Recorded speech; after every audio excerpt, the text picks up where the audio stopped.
An $8 forked hazel branch, cut fresh that morning, held palms up, walked slow across a dry Pennsylvania pasture.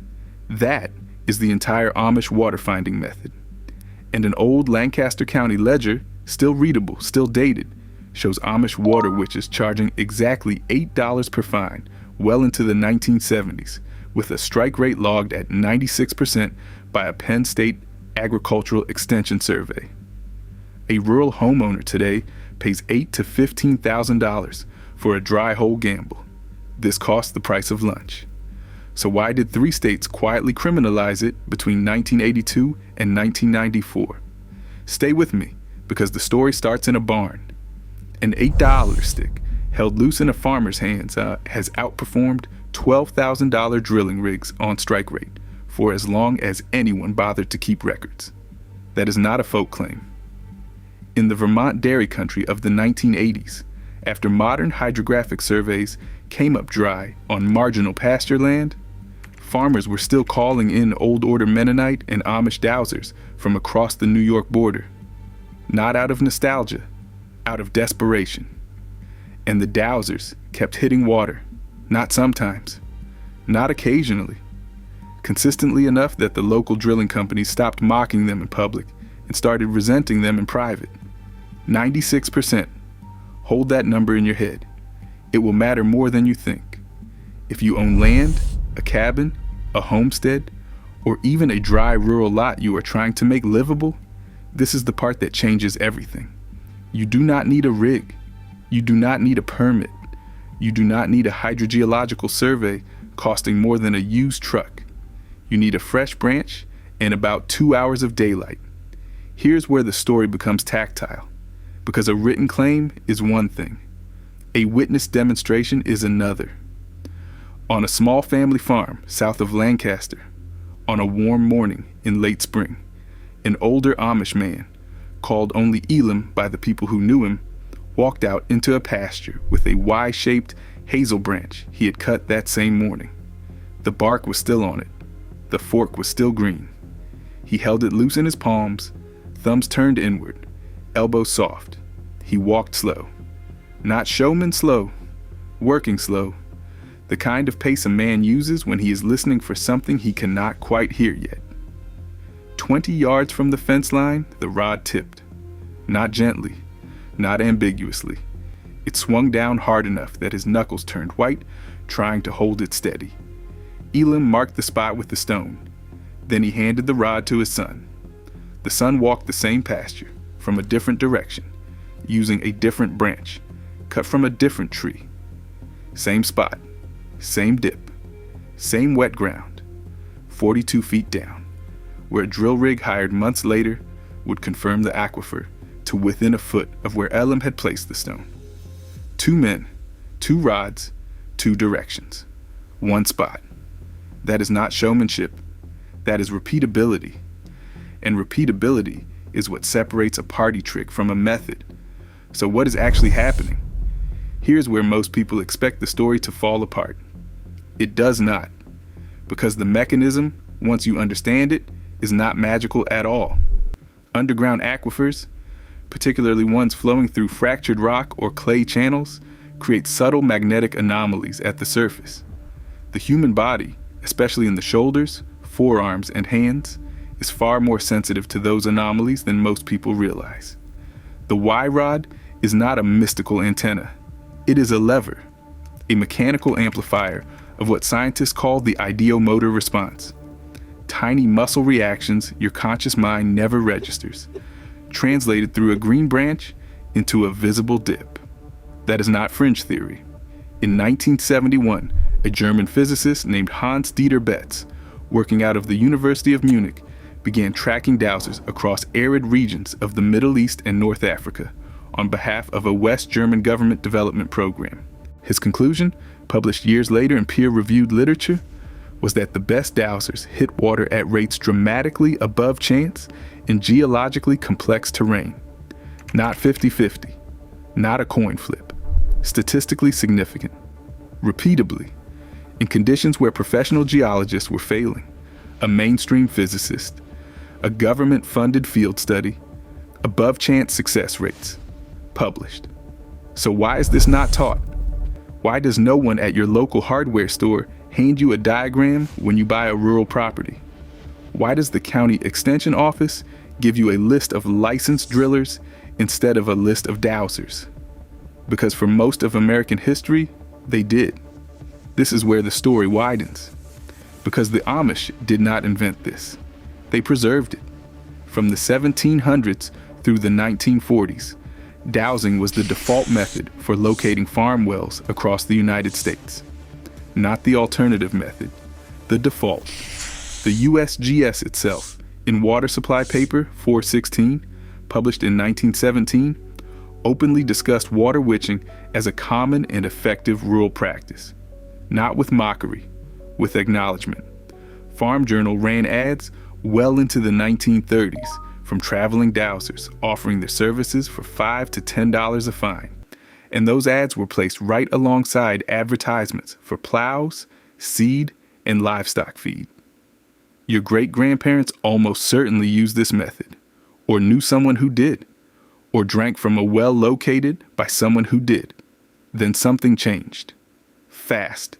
In one generation. The year to remember is 1947. Hold on to it. We will come back to it. Because after the war, something new arrived in rural America. Cheap gasoline, cheap steel, cheap credit, and with all three, the licensed well drilling rig became affordable to small regional companies for the first time. In 1948, an industry group called the National Water Well Association was founded. And almost immediately, they began publishing white papers, trade bulletins, and press pieces, labeling dowsing as unscientific, fraudulent, and dangerous to consumer confidence. Not because dowsing had suddenly stopped working, it had not. The Amish were still hitting water at rates that embarrassed the rigs. They labeled it fraudulent because it was cheap. By the early 1980s, the American well drilling industry was pulling in an estimated $2.4 billion a year. $8 a fine does not fit inside a $2.4 billion business model. So the industry did what industries always do when a cheaper competitor exists.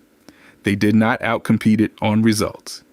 They outcompeted it on legitimacy. They lobbied. They educated. They licensed. They accredited. They wrote the standards. And within a generation, an entire body of practical knowledge that had located wells across the American frontier for 200 years was reframed as backward superstition. Not because it failed, because it worked cheaply. That is the frame nobody tells you until you go looking for it. But here's the part that makes the story escalate. Because 3 states did not just discourage dowsing. They did not just publish pamphlets warning consumers about it. They wrote it into law. Between 1982 and 1994, 3 specific states in the American heartland passed statutes that made it illegal to charge money for water dowsing services. In one Midwestern county, in 1987, a municipal ordinance went even further, requiring any well site to be certified by a licensed hydrogeological surveyor before a permit could be issued. Not banned for safety, banned for competition. And here is the detail that matters, the part I want you holding on to going into the next chapter. In every one of those 3 states, the ban targeted the transaction, not the practice, which means that even today, in every state in the union, using this method on your own property for your own well is completely legal. What was made illegal was the ability of your neighbor to walk over with a hazel branch and charge you $8. Read that sentence again. Feel what it implies. The law was not written to protect you from a bad method. The law was written to protect a licensed industry from a working one. And the men who knew how to do this, the ones the Amish had trained, the ones who had located thousands of wells across the Midwest for a generation, were, almost overnight, criminalized for doing what their fathers had done for free. Which states? Which laws? Which years? Which specific statute numbers? And how did the U.S. military end up using the exact same method in Vietnam? That last part is not a rhetorical flourish. It happened. It was documented in the New York Times. And it is where this story stops being about the Amish and starts becoming about something much, much larger. March 13th, 1967. The New York Times published a short article, easy to miss, buried in the middle pages of the paper. It described a group of U.S. Marines in Vietnam using forked sticks and coat hangers to locate underground Viet Cong tunnels and hidden wells in the jungle terrain around Da Nang. The name attached to that program was Louis Matacha, a marine engineer and land surveyor who had been quietly teaching dowsing techniques to combat units for months. Matacha was not a mystic. He was not a hobbyist. He was a professional who had watched the method work in the field and concluded correctly that if it could find water in a Pennsylvania pasture, it could find a tunnel entrance under a Vietnamese rice paddy. And it did. Not perfectly, not always, but often enough that the Marine Corps continued using it, often enough that it made the paper, often enough that decades later, veterans of that program were still willing to talk about it on record. If the United States Marine Corps used dowsing in a combat theater, calling it pseudoscience collapses, that is not a folk practice. That is a battle-tested field technique. And the fact that the Marines used it in 1966 and 1967, at the exact moment the American well drilling industry was labeling it fraudulent back home, is not a coincidence. It is a pattern. Notice what happens next. Because the Amish, who had been mocked as backward for 200 years, turned out to be the people who preserved the exact knowledge the Marines eventually had to relearn. Old order Amish communities in Lancaster County, Pennsylvania, in Holmes County, Ohio, and in Elkhart County, Indiana, kept using rods into the 2020s. Not as ceremony, as practice. They still find water this way. They still locate septic lines this way. They still teach it to their sons, quietly, without fanfare, without a website, without a licensing exam. Not preserved because they were stuck in the past. Preserved because they refused to buy the future. That is the reframe that matters. The community everyone dismissed as behind the times turned out to be the archive, the keepers of pre-industrial common knowledge that the licensed system erased everywhere else. And the reason they could preserve it is precisely the reason the licensing system could never erase it there. The Amish were outside the system. They did not need permits. They did not need surveys. They did not answer to state boards. They dug their own wells on their own land using their own methods, and the modern industry could not touch them. Which brings us back to the 3 states. Here's the payoff, the retention hook I planted in Chapter 1. 3 states, between the early 1980s and the mid-1990s, passed statutes designed to criminalize commercial water dowsing. Nebraska in 1988, Iowa in 1991, Oklahoma in 1994. In each case, the law was pushed by state licensing boards, representing the well drilling and hydrogeology industries. In each case, the statute was written to require a certified hydrogeological survey before a commercial well permit could be issued, effectively cutting dowsers out of the paid market. In each case, the language of the law never said the word dowsing. It never had to. It just said certified, and in doing so, it made an $8 service illegal to offer, while leaving a $15,000 service perfectly legal. That is not accidental drafting. That is deliberate framing, validated outrage, documented, real, not imagined, but the story is not finished, because there is one more proof object I have been holding back, and it is not buried in a government archive. It is not classified. It is not hidden in a private collection. It was sitting on every American newsstand in 1952. Popular Mechanics, May 1952. The article title was direct. Can anyone find water with a stick? The writer, working with a professional geologist and 12 amateur dowsers, pulled from local communities, ran field tests across several test plots in the American Midwest. The dowsers were told nothing about the underlying geology. The geologist was given full access to the survey data. The results, printed in the magazine with photographs, were plain. The dowsers located water in 10 of 12 attempts. The geologist located water in 4 of 12. Same land, same water table, same day. Not lost to history. Pulled off the shelf, that yellowed magazine page still exists in private collections and public archives. It shows an illustration of a farmer holding a Y rod, sleeves rolled up, walking a field. The caption is direct. The results are printed. And the article was not published in an obscure fringe journal. It was published in Popular Mechanics. Circulation of over 1 million American homes at the time. The information was not hidden. It was in your grandfather's living room. And then slowly, over the next 40 years, it disappeared from public conversation.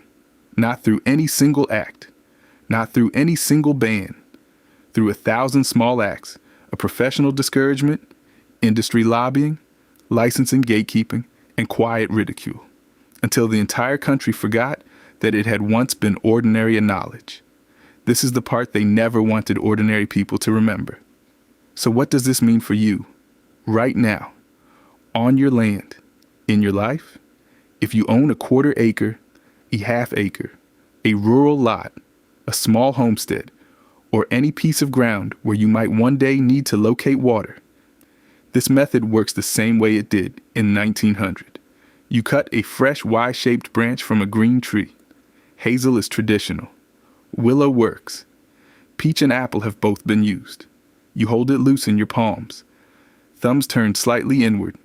Elbows relaxed. You walk slowly, in a grid pattern, across the land you want to test. When the rod dips, you mark the spot. You walk the same land again from a perpendicular direction. If the rod dips at the same spot, you have your location. If it does not, you keep walking. That is the entire method. There is no ceremony. There is no gift required. There is no special bloodline. There is just a branch, a landowner, and a willingness to walk slow. You do not need a permit to walk your own land with a stick. You do not need a license to hold a branch. You do not need certification to notice where the rod moves. That is your legal right in every state, and no amount of industry lobbying has ever been able to take that from you. Independence from utility hookups, independence from drilling gambles, independence from monthly water bills on rural land. That is the practical payoff, and it is available to anyone willing to remember, something their great-grandparents took for granted. So let me compress the whole story into one final swell, so you feel the scale of what was buried. $8, 96%, USGS Water-Supply Paper, 416, 1917. Marines, 1967, New York Times, March 13th. Hans-Dieter Betz, 1971, University of Munich. Popular Mechanics, May 1952, 10 of 12. Nebraska, 1988, Iowa, 1991, Oklahoma, 1994. A working method, publicly known, government documented, military validated, magazine tested, and then quietly criminalized in 3 states over the course of a decade. So a $2.4 billion industry could keep charging you $15,000 for something an old man in Lancaster County could do for the price of lunch. Not fringe knowledge, original knowledge. And you, right now, watching this, are the kind of person who notices what the license system erased. That matters. That is not a small thing. Because the more people who remember, the harder it becomes to bury the next one. Which brings me to a question, and then a promise.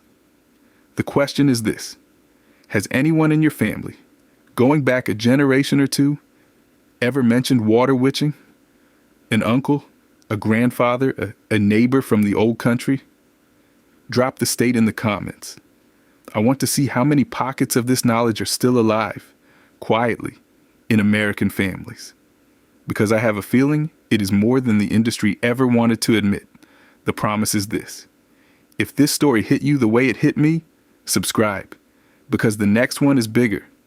There is a Depression-era method for pulling drinkable water directly out of dry desert air, using nothing more than 2 unglazed clay pots and a shaded pit dug 3 feet deep. It fed families in Arizona and New Mexico for a decade. It was studied by university engineers, and in 2003, it was quietly removed from FEMA emergency water guidance, without explanation, without notice, without a single press release. That is the next buried system, and it is the one they should have never let slip.